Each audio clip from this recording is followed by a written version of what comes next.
Life lessons that you should learn early on in life. Chapter 2. In an age of speed and acceleration, aim to slow down.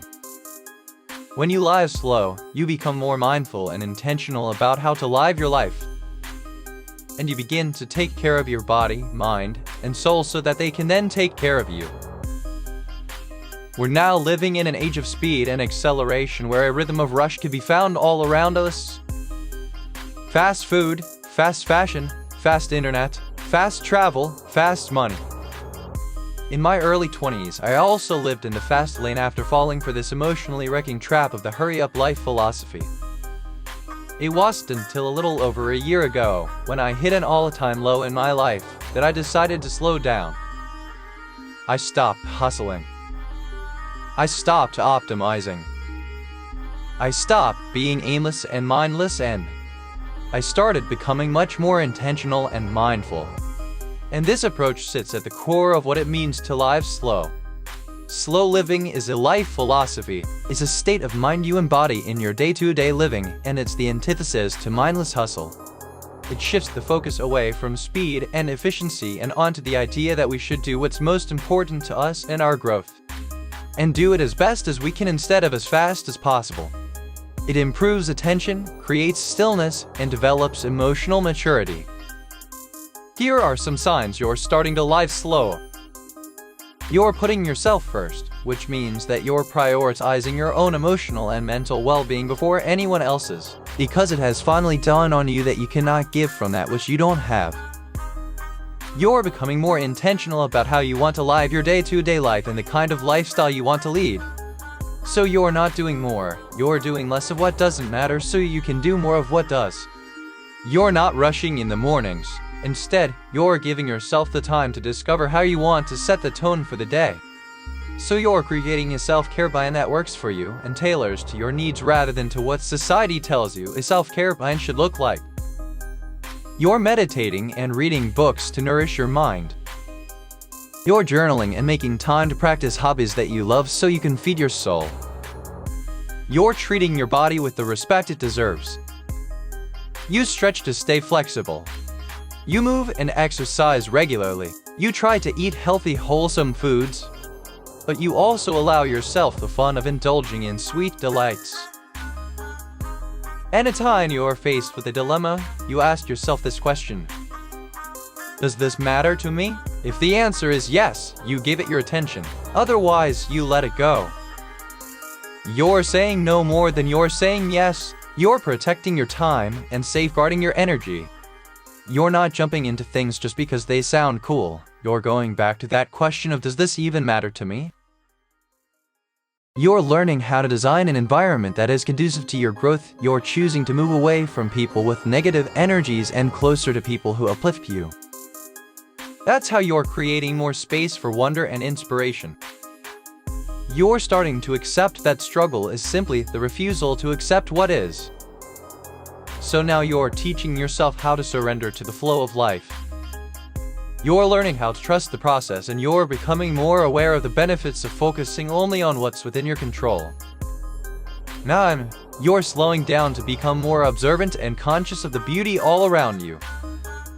You're becoming more grateful for all that life has to offer you. The sun in the sky, the soothing sound of the waves kissing the shore, the comfortable bed you get to sleep in tonight. You're creating more than you're consuming. You're realizing that a sense of purpose is rooted in the service of others. So you're now seeking meaningful work you enjoy doing and choosing to give it your best effort. You're recognizing that the sanctuary is found within you, and the only way to reach it is to be kind to yourself first. So you can then be kind to all other humans around you. Slow living is a way of life that values mindful, intentional decision-making over rapid, intense, and aimless acceleration. So instead of living a life of escapism where you run from what's wrong, slow down so you can see the path that will allow you to walk toward what's right for you. Journaling is the most timeless and priceless form of therapy that will help you think clearly, understand yourself better, and make better sense of life. Journaling is simply the act of reflecting and thinking about certain aspects of your life and writing them down. and translating your thoughts into words can have a profound impact on all areas of your life. Writing helps you declutter your mind and better process your emotions, both of which lead to better thinking. You're also 42% more likely to achieve your goals simply by writing them down on a regular basis. I've been following a 5-minute intentional journaling exercise every morning for the past year, and it's helped me be more intentional about my day. Once a week for the past 7 years, I've been writing a free-flow journal entry where I reflect on what's going on in my life and strategize for what's ahead. Truth is, it's only through regular writing that you can develop a deeper level of self-awareness and a better understanding of yourself. So keep a journal as a form of reflective meditation and a medium to tap in and converse with yourself. Write to understand yourself better. Write to think better. Write to make sense of life. Oprah Winfrey, Richard Branson, Ralph Waldo Emerson, Nelson Mandela, Albert Einstein, Marcus Aurelius, and even Vincent van Gogh. All these great thinkers journaled daily, and they did it for those reasons. So why aren't you? You grow rich when you seek new experiences, not material things. Material things break. They collect dust. They might even be forgotten over time. Experiences, however, live with you forever. When I look back, I remember the day I went skydiving, the first time I moved to France, the time I received a standing ovation for a speech I delivered, that trip to Thailand with my brother, the week of silence in Sri Lanka, the thrill of starting up my own business. When I look back, I remember experiences, not things. Oliver Wendell Holmes once wrote that a mind that is stretched by a new experience can never go back to its old dimensions. This is so true. Experiences stretch us because they push us out of our comfort zones and into our growth zones. And as we gather more experiences, we grow, curate memories, build relationships, we evolve, and thus, we grow richer in mind, body, and spirit. In today's digital-first world, the greatest skill you can leverage is the power of focused attention, and the way to build it is through daily meditation. For my 28th birthday, I signed up for a 1-week silent retreat in Sri Lanka. It was one of the hardest, but most beautiful experiences I've ever had. Difficult because you cannot speak. Beautiful because you finally learn how to create the mental space for peace of mind. After that retreat, I spent another 2 weeks traveling solo along the island, a significant portion of which was dedicated to writing. By the end of my 21 days, I had rewritten and edited a 100-page book I was working on at the time. That's how I realized that meditation works wonders. Why? Because meditation teaches you how not to be the victim of the mind's wandering thoughts. It trains you on how to take control of your mind's attention and direct it as you please. As I used to explain to my clients while working at Google, we now live in a digital-first world where the average user's attention span is less than 5 seconds, hence why YouTube video ads are skippable after 5 seconds. What does that mean? It means that the greatest skill you can leverage at this moment and into the future is the power of focused attention. Focused attention is your ultimate currency. You can train and compound this attention muscle with the daily practice of meditation. The equation to financial wealth is quite simple. Learn how to manage your money, master a skill set that will make you valuable, and create more than you consume. Mike Tyson earned approximately $300 million during the height of his boxing career. Yet he lost all his money and was thus $23 million in debt when he filed for bankruptcy in 2003. Allen Iverson, once an NBA MVP, made a total of $154 million during his playing career and almost went broke after retirement. Throughout my 20s, I was in debt 3 times. What do all 3 of us have in common? We never learned how to manage our money. Look, everyone shares the motivation to make more money. And there's nothing wrong with that, but what's the point in acquiring more money if the sabotaging issue is with our inability to manage it? The first step to financial wealth then is to fix our relationship with money and build better habits so we can better manage it. You build the foundational skills to manage a 5-figure income and they become transferable to a 7-figure income. At the end of the day, money comes and goes. It arrives in the form of an income and it leaves in the form of expenses. Your income is what you earn from the work you produce, and your expenses increase as you continue to consume. So, in a nutshell, the more you produce or create, and the less you consume, the more wealth you will create. But the question is, how can you create more money when you only have one source of income? How do you quadruple your production or creation? Here's the answer: you master a skill set that makes you valuable. You think like a craftsman and become one of the best at what you do. Why? Because that opens the door to more creation, which opens the door to more income streams. You can now teach others what you know. You can now productize your knowledge and yourself. The equation to financial wealth is quite simple. Learn how to manage your money. Fix your relationship with money and build the foundational skills that will become transferable. Master a skill set that will make you valuable. Think like a craftsman and become so valuable at a certain skill set that people will be so willing to pay and learn from you. Create more than you consume. Cutting expenses saves you money, but creating more income streams makes you money. And how do you build more income streams? You create products that provide added value to the market. How? You leverage the skill set that you've mastered. See how it all connects. You're a student of life for life. Your sole objective, then, is to keep learning, evolving, and expanding your mind. Thousands of years ago, Confucius wrote these words: "Real knowledge is to know the extent of one's ignorance." And yet, whether it's rooted in our ego's pride or low self-awareness, we continue to overestimate our abilities to achieve some things, even though we do not have the right skill set to attain them.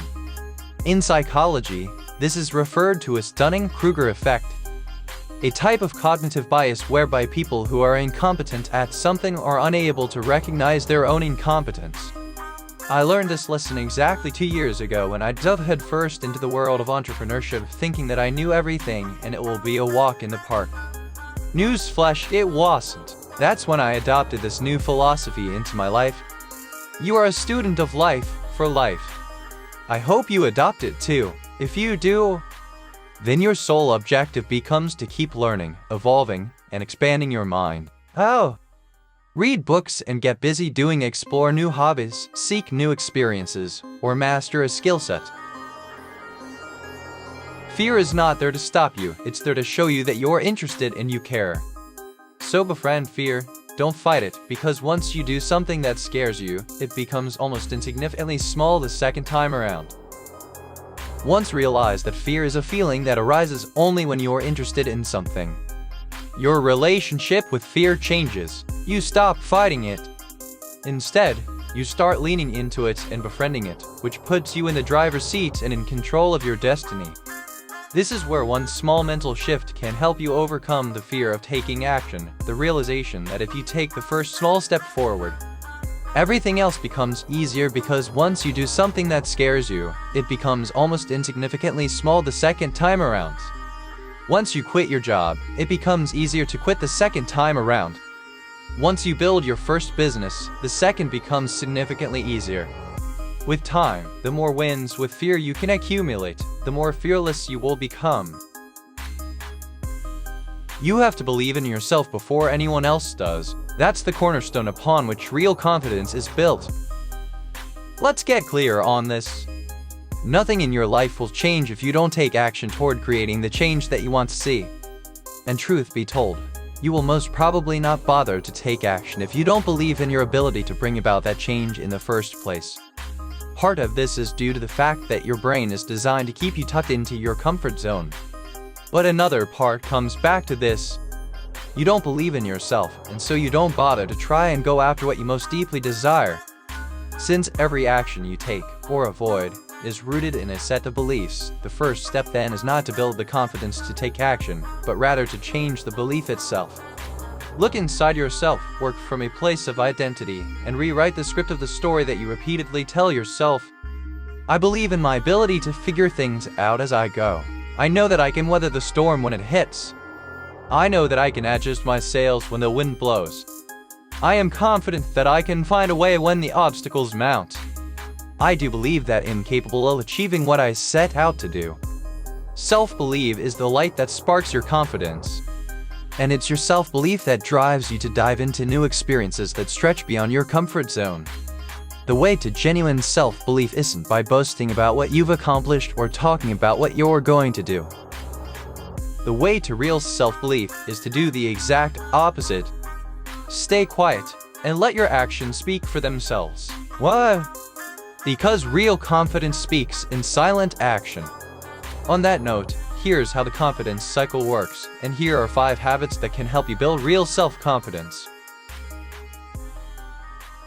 Nature, laughter, kindness, love, and self-compassion. The best and most beautiful things in life are imperfect and free. Sunsets, a swim in the sea, a walk in nature, waking up to witness the sunrise over the mountains, a minute-long embrace, laughter, kindness, love, self-compassion. All these things are imperfectly beautiful, and all of them are free.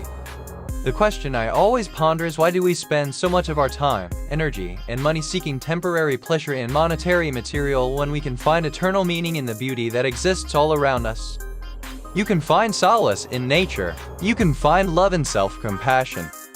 You can find relief in laughter, and you can find beauty in imperfection. Nature, laughter, kindness, love, and self-compassion. These are the best and most beautiful things in life, and they are totally free. They are imperfect, and that's what makes them perfect. Nature calms you, laughter has the magic to revive you, and kindness and self-compassion weave a fabric of love into your world. And collectively, they heal wounds. Failure and adversity are the greatest teachers. There's a reason we can only see the light of the stars in the darkest of times. I used to be ashamed to say that I failed. Now, I realize that it's a blessing, because failure gives you experience and teaches you how not to do things so that the next time you try, you're more inclined to succeed. You have to fail first in order to succeed. Failure then is one step closer to success than not trying.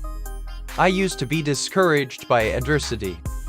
Now I embrace it, because I know that obstacles are not there to keep us out, but to give us a chance to build up the strength, character, and resilience to break them down together. Failure and adversity remind us that we must not be negatively affected by our own disappointments. Rather, we must respond to them with the positive enthusiasm that would allow us the chance to thrive in spite of them. So when you find yourself at a low, please remind yourself that it's only in the darkness that we can see the stars in the sky. Similarly, it's only in the darkest of times when the light can enter us. That's why those who have been hurt the most have the greatest ability to heal. And healing, as with everything else we can control in life, is a choice. We open the gateway to it once we learn how to become more grateful for our struggles, more appreciative of all the little blessings in life, and thus, a more beautiful being because of them. Thanks for watching, and if you liked the video, please don't forget to subscribe our channel.